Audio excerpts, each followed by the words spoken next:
जय हिंद दोस्तों। आज के इस इम्पॉर्टेंट लेक्चर में हम सभी डिस्कस करेंगे 17 जून 2026 के डेली करंट अफेयर्स को। तो आप इस पूरे लेक्चर को बहुत ही ध्यान से लास्ट तक जरूर देखिएगा। लास्ट में आपसे क्वेश्चन पूछा जाएगा जिसका आंसर कमेंट बॉक्स में बताना है। तो चलिए पहला और इम्पॉर्टेंट क्वेश्चन डिस्कस करते हैं। पहला क्वेश्चन है 52वां G7 शिखर सम्मेलन 2026 कहाँ आयोजित किया गया है। आंसर हो जाएगा एवियन में। तो एवियन कहाँ है? फ्रांस में। तो फ्रांस के एवियन में 52वां G7 शिखर सम्मेलन 2026 आयोजित किया गया है और इसका आयोजन 15 से 17 जून 2026 तक हुआ है। इसकी मेजबानी फ्रांस ने की है, यानी फ्रांस के जो राष्ट्रपति हैं इमैनुअल मैक्रोन, उनके द्वारा इसकी मेजबानी की गई है। इसमें Canada, France, Germany, Italy, Japan, UK, America और यूरोपीय संघ ये सभी शामिल हुए थे। इसके अलावा भारत, ब्राज़ील, इजिप्ट, केन्या, दक्षिण Korea, Qatar, Syria, Ukraine, UAE ये आमंत्रित देश के रूप में इसमें शामिल हुए हैं। भारत की तरफ से प्रधानमंत्री नरेंद्र मोदी जी इसमें शामिल हुए हैं। दोस्तों, इस सम्मेलन में भारत की भूमिका की बात करें तो वह विशेष अतिथि के रूप में यानी आउटरीच पार्टनर के रूप में शामिल हुआ है। भारत 13वीं बार इसमें शामिल हुआ है और दोस्तों भारत की ओर से अटल बिहारी वाजपेयी जी 1 बार, मनमोहन सिंह जी 5 बार और नरेंद्र मोदी जी 7 बार शामिल हो चुके हैं। G7 शिखर सम्मेलन 2026 के प्रमुख मुद्दे क्या हैं, किन इशू पर बात की जाएगी? तो अमेरिका ईरान शांति समझौते पर आगे की रणनीति पर बातचीत होगी, यूक्रेन युद्ध और सुरक्षा पर बातचीत होगी। इसके अलावा वैश्विक आर्थिक असंतुलन एवं सप्लाई चेन पर बात होगी, आर्टिफिशियल इंटेलिजेंस गवर्नेंस और साइबर सुरक्षा, जलवायु कार्रवाई और ऊर्जा सुरक्षा, इन सभी मुद्दों पर बातचीत होने वाली है इस समिट में। G7 के बारे में बात करें तो इसे ग्रुप ऑफ 7 बोला जाता है और यह एक अंतर सरकारी संगठन है। 1975 में इसकी स्थापना हुई थी और दुनिया की जो टॉप अर्थव्यवस्थाएं हैं उनका ये एक संगठन है। वैश्विक मुद्दों पर चर्चा करने के लिए हर साल इसका सम्मेलन होता है। इसके मेंबर हैं America, Japan, Italy, Canada, UK, Germany और फ्रांस। दोस्तों, यूरोपीय यूनियन को गैर गणना सदस्य के रूप में इसमें शामिल किया जाता है। देखिए, शुरुआत 1975 में जब हुई थी G7 की, तब उसमें 6 देश शामिल थे, अमेरिका, ब्रिटेन, फ्रांस, पश्चिम जर्मनी, इटली और जापान। ठीक है, ये 6 देश शामिल थे। फिर 1976 में इसमें कनाडा जुड़ गया तो G7 हो गया। फिर 1997 में इसमें रूस शामिल हो गया तो G8 हो गया। लेकिन 2014 में रूस को अलग कर दिया गया था। ठीक है, तो वो फिर से G7 हो गया। और 1977 से जो यूरोपीय संघ है ये चर्चाओं में शामिल होता है लेकिन इसकी अध्यक्षता नहीं करता है। दोस्तों, आप स्टडी करके ऐप को इंस्टॉल कर लें और ई बुक वाले सेक्शन पर जाएं तो आपको मंथली करंट अफेयर्स की ई बुक मिल जाएगी। इसके अलावा आपको बहुत सारी ई बुक यहाँ पर मिलेंगी। और आपको एक और जानकारी बता दें कि अभी टेलीग्राम जो है वो 16 तारीख से लेकर के और 22 तारीख तक बंद रहेगा, तो वहाँ पर आपको PDF नहीं मिलेगी। तो आपको डेली करेंट अफेयर्स की PDF अगर प्राप्त करनी है तो आप ऐप पर यहाँ से प्राप्त कर सकते हैं। अगला क्वेश्चन है, प्रधानमंत्री मोदी को किस देश का सर्वोच्च नागरिक सम्मान order of the white double cross first class प्रदान किया गया है? आंसर हो जाएगा स्लोवाकिया। तो स्लोवाकिया के द्वारा प्रधानमंत्री जी को वहाँ का सर्वोच्च नागरिक सम्मान दिया गया है जिसका नाम है order of the white double cross first class. ठीक है, और यह नरेंद्र मोदी जी को प्रदान किया गया 33वां अंतर्राष्ट्रीय सम्मान है। ठीक है, अभी हाल ही में स्वीडन के द्वारा order of the polar star दिया गया है, नॉर्वे के द्वारा royal Norwegian order of merit दिया गया है, इजराइल के द्वारा मेडल ऑफ द नेसेड दिया गया था, घाना के द्वारा order of the star of Ghana, Trinidad और टोबैगो के द्वारा order of the republic of Trinidad and Tobago, Brazil के द्वारा grand collar of the national order of the southern cross दिया गया है, नामीबिया के द्वारा order of the most ancient welwitschia mirabilis दिया गया है, साइप्रस के द्वारा grand cross of the order of Makarios third दिया गया है, इथियोपिया के द्वारा ग्रैंड ऑनर निशान ऑफ इथियोपिया दिया गया है। तो ये प्रधानमंत्री मोदी जी को हाल ही में प्रदान किए गए अवार्ड हैं। अगला क्वेश्चन है, किस देश ने दुनिया की पहली कमर्शियल ब्रेन चिप नियो को मंजूरी दी है? आंसर हो जाएगा चाइना। तो दोस्तों, दुनिया की पहली कमर्शियल ब्रेन चिप नियो को चाइना ने हाल ही में मंजूरी दी है और ये पहली चिप है जिसे कमर्शियल यूज के लिए उपयोग किया जाएगा। नियो चिप का जो पहला वर्जन है उसका इस्तेमाल उन मरीजों की मदद करने के लिए किया जाएगा जो रीढ़ की हड्डी की चोट यानी स्पाइनल कॉर्ड इंजरी और पैरालिसिस यानी लकवा से जूझ रहे हैं। तो नियो डिवाइस मरीजों को उनके नर्वस सिस्टम के कुछ हिस्सों को फिर से कंट्रोल करने में मदद करता है। तो ये जो नियो नाम की चिप है ये मस्तिष्क में फिट की जाएगी और इसके माध्यम से जो नर्वस सिस्टम होता है उसको कंट्रोल किया जाएगा। तो जो रीढ़ की हड्डी की चोट वाले मरीज़ हैं या जिन्हें पैरालिसिस है तो उनमें ये मददगार होगी। ये चिप लोगों के मस्तिष्क संकेतों को पढ़कर उन्हें डिजिटल कमांड में बदलेगा। इलॉन मस्क की जो कंपनी है उसने भी न्यूरालिंक ब्रेन चिप बनाई है लेकिन अभी उसे मंजूरी नहीं मिली है। चाइना में मंजूरी मिल चुकी है। हाल ही में स्वामी विवेकानंद जी की आदमकद प्रतिमा का अनावरण कहाँ किया गया है? आंसर हो जाएगा शिकागो।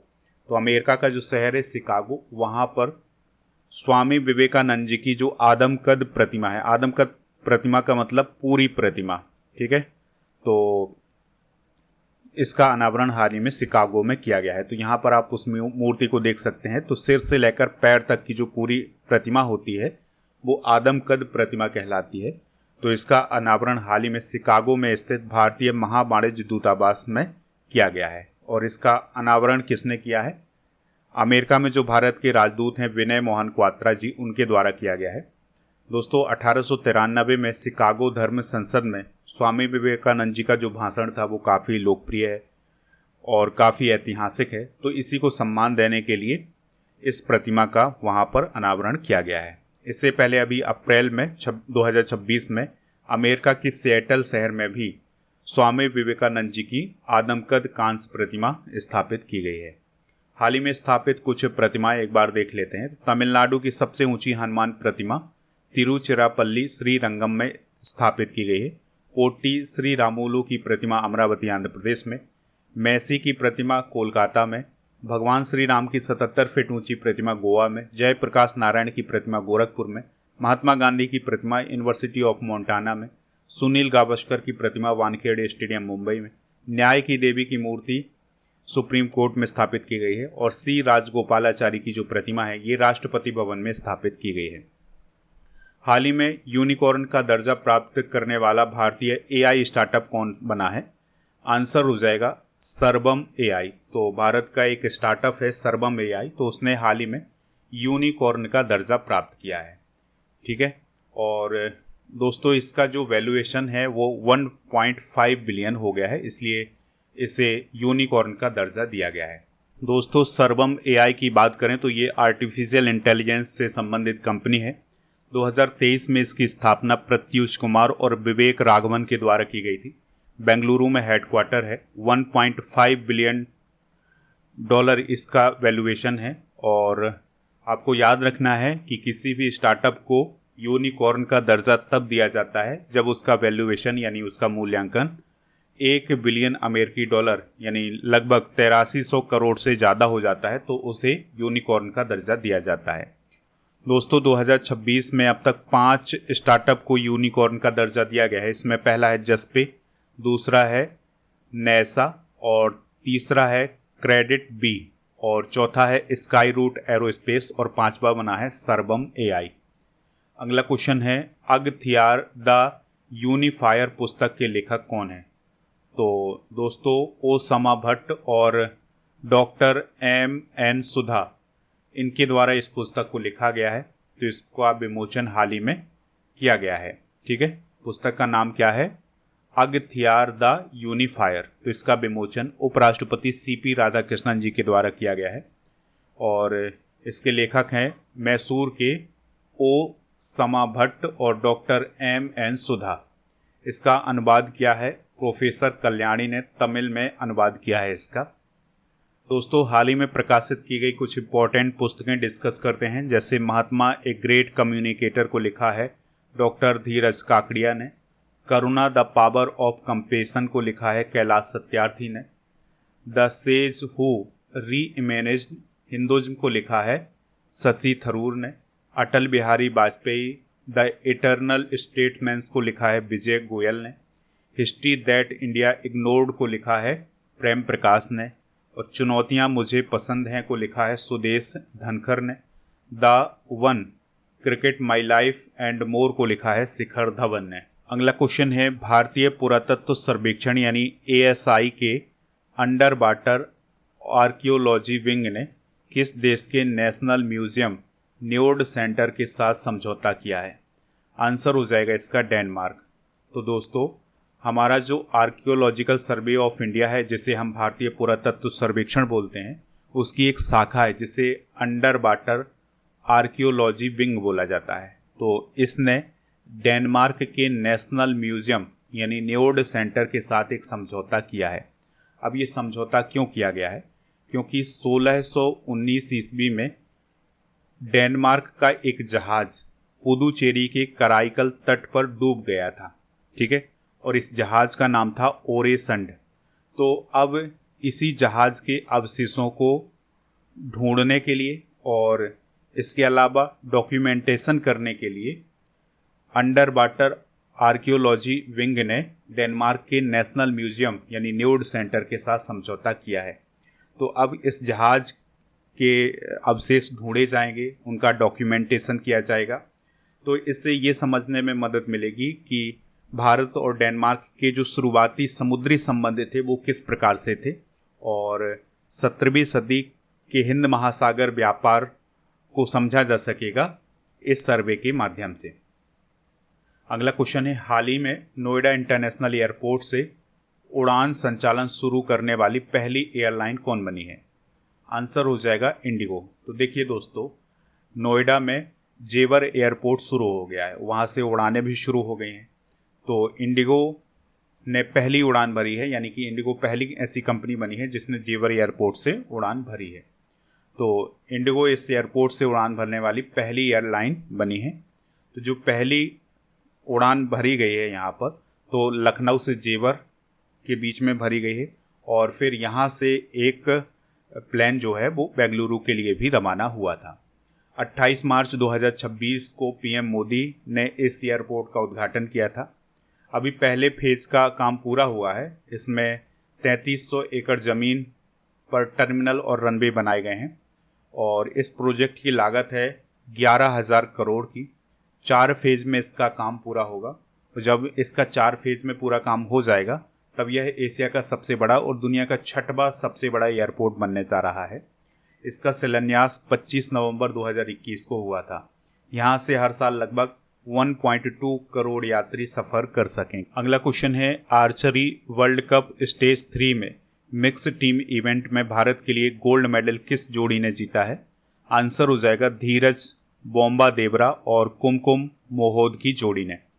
तो तुर्की के अंताल्या में आर्चरी वर्ल्ड कप स्टेज 3 का आयोजन किया गया है, जिसमें भारत के तीरंदाज धीरज बोम्बा देवरा और कुमकुम मोहोद की जोड़ी ने मिक्स टीम इवेंट में गोल्ड मेडल हासिल किया है। जबकि जो धीरज बोम्बा देवरा हैं उन्होंने इंडिविजुअल इवेंट के फाइनल में भी गोल्ड मेडल जीता है। तो धीरज रिकर्व इंडिविजुअल वर्ल्ड कप में टाइटल जीतने वाले तीसरे भारतीय बन गए हैं। ये पहली बार है जब भारत ने एक ही वर्ल्ड कप स्टेज में 2 गोल्ड मेडल जीते हैं। ठीक है, तो याद रखिएगा आर्चरी वर्ल्ड कप स्टेज 3 का जो आयोजन है ये तुर्की के अंताल्या में किया गया है। अगला क्वेश्चन है राजा पर्व मुख्य रूप से भारत के किस राज्य में मनाया जाने वाला त्यौहार है? आंसर हो जाएगा ओडिशा। तो ओडिशा राज्य में हाल ही में राजा पर्व मनाया गया है 13 जून से 16 जून के बीच में। इसका उद्देश्य धरती माता और स्त्रीत्व का सम्मान, मानसून का स्वागत करना। यह पर्व धरती माता के मासिक धर्म चक्र का प्रतीक है जिसमें उन्हें विश्राम दिया जाता है। इस उत्सव को मनाने के समय खेती बाड़ी और भूमि से जुड़े हुए कार्य पूरी तरह से रोक दिए जाते हैं। ठीक है, तो याद रखिएगा राजा पर्व ओडिशा राज्य में मनाया गया है। कुछ इंपॉर्टेंट उत्सव डिस्कस करते हैं, जैसे पंगुनी रथ उत्सव तमिलनाडु, चापचरकुट मिजोरम, सरहुल झारखंड, हट्टी रिसाला महोत्सव महाराष्ट्र, स्पुतिक गुस्तोर उत्सव लद्दाख, निंगोल चाकोबा मणिपुर, मेरा होव चोंगबा उत्सव मणिपुर, नुआखाई महोत्सव ओडिशा और वेह दीन खलम उत्सव मेघालय राज्य में मनाया जाता है। दोस्तों, अब आपको कमेंट बॉक्स में ये बताना है कि गुड़ी पड़वा कहाँ मनाया जाता है। इसका आंसर आप कमेंट बॉक्स में ज़रूर दीजिएगा। दोस्तों, आप स्टडी करके ऐप को इंस्टॉल कर लें। प्रीमियम कोर्स वाले ऑप्शन पर जाएं, लूसेंट का कोर्स और अर्जुन जीएस फाउंडेशन बैच आप ज्वाइन कर सकते हैं। प्रीमियम कोर्स वाले ऑप्शन पर आपको ये सभी कोर्स मिल जाएंगे और बहुत सारे कॉम्बो पैक मिल जाएंगे, तो इनको ज्वाइन कर लीजिएगा। ई बुक वाले सेक्शन पर monthly current affairs, yearly current affairs, half yearly current affairs की ई बुक मिल जाएगी। चलिए कल के करंट अफेयर्स को रिवाइज करते हैं। तो 16 साल से कम उम्र के बच्चों के लिए सोशल मीडिया कहाँ पर बैन किया गया है? ब्रिटेन। केंद्र सरकार ने किस ईंधन के 100% शुद्ध रूप के उपयोग को मंजूरी दी है? एथेनॉल। 14 से 16 जून 2026 के दौरान प्रधानमंत्री नरेंद्र मोदी ने किस देश की ऐतिहासिक यात्रा की है? स्लोवाकिया। हाल ही में दुनिया के सबसे बड़े भरतनाट्यम डांस लेसन का गिनीज विश्व रिकॉर्ड कहाँ पर बनाया गया है? Colombo, Sri Lanka. India France innovation road map 2030 का मुख्य उद्देश्य क्या है? उभरती तकनीकों, अनुसंधान और नवाचार में सहयोग।